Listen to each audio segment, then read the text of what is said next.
Yung GTA Cars guys, Jared ulit. So ngayon may check tayo ditong Dimension. So ito, pinapunta ako ni Kuya dito ngayon para syempre pang training daw kasi dito daw sila nagsimula sa Dimension. Kasi tapos na tayo sa mga sa mga Ford units na yun kayang-kaya na natin yan So dito naman tayo.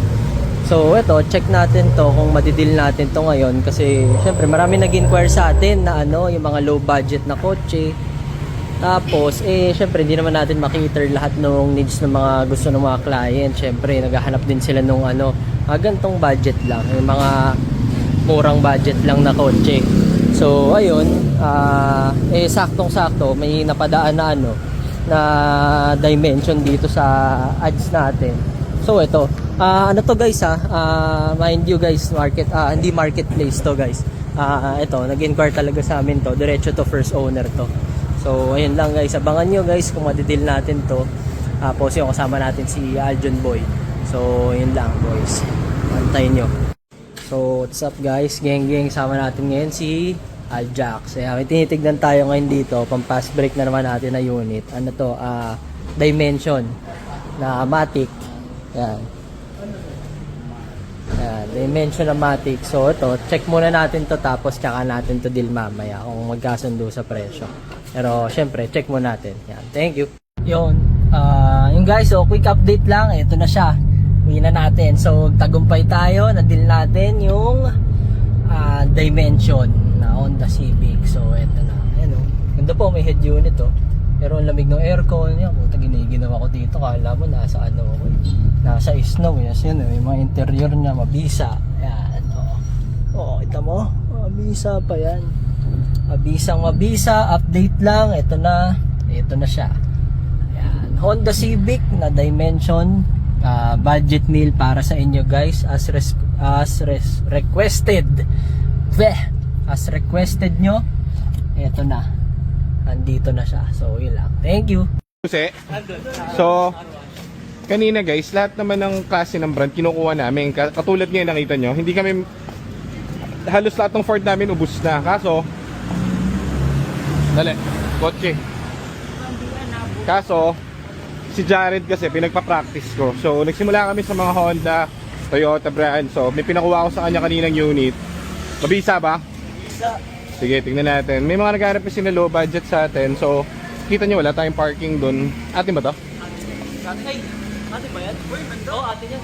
3-step. Ito yung yung release. Ay, nilagyan ng mga markings. Sa atin yan. So ito si Henny Boy. Ano yung sinasabi niya na tumutulo? Sa likod ata Ito yung BTI natin guys. So tanongin nyo magkano presyo. Mga naghanap kasi na low budget. So ito pinatesto, in-OBD and everything. So ewan kung papasok sa mga panlasa nyo. Matic to So ito, hindi namin kinuha to sa marketplace. Direct owner yung mga nagbebenta sa atin ito. So anong pinagkaiba na, anong difference? Ito, hindi to dinidispose. Kumbaga pinuntahan talaga nila dyan to. Very good skill yan. Maganda yung shifting. Okay. Hindi naman daw dapat nililipin pang opera ata nung magulang. Ganon? Pang opera. Sino nag-drive? Gaw. Shifting ayos. Yung pina-check ko sa iyo dun sa radiator ayos. Yung pagbomba mo ng tambucho, wala ka, tubig lang natansin. pag tubig yung lumabas, yun okay yun. Pero pag ang lumabas doon langis, X ka doon. So checkin natin yung Pre, pabukas na sandali Andiyan yung susi? Pipindot pa yan. Pipindot pa? May pindot pa nga. So BT, anong model ba to? Anong year? 2001 na automatic guys. Yan. So bubulong ko sa inyo yung presyo Okay boss. Okay din. May tira din.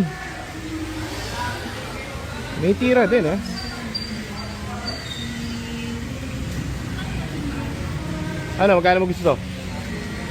Jad, magkano mo gusto? Ito? Oo. Ikaw, magkano mo gusto? Gano'n ako monitor. Basta titindigan mo Ang sweet spot ng dimension, ganon talaga. Nasa 160, 150. Sa maayos na ganyan, sa Matic, mga ganon. Mas mababa ang value nito, mas mataas pa nga yung yung manual na GTI. Pero kung hanap mo naman yung budgeted nga, uubra naman. Top sa Aerox. So, ano to guys, kaya naman mo nakuha? Kaya naman nakuha? Ito? Hindi na natawad? 130 offer yan. 130 yung offer, Dati kasi, meron i-inquiry sa amin ito, 80 eh. Kaso nga, lasog-lasog.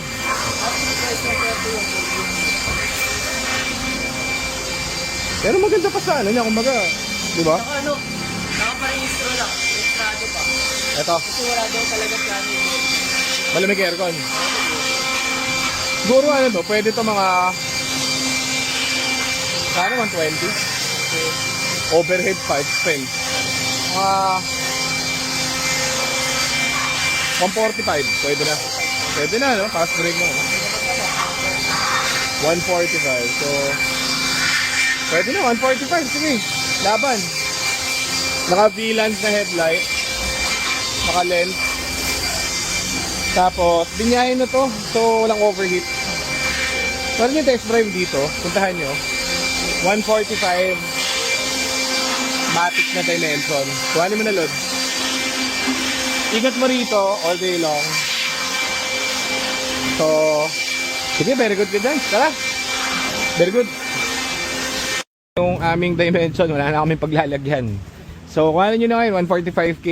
Good ba yan? So, best niyan, dala ka 10 mekaniko. Tapos, test drive nyo kahit matagal, walang problem. Dito naman sila Aljon. So, wala na tayong paglalagyan nun.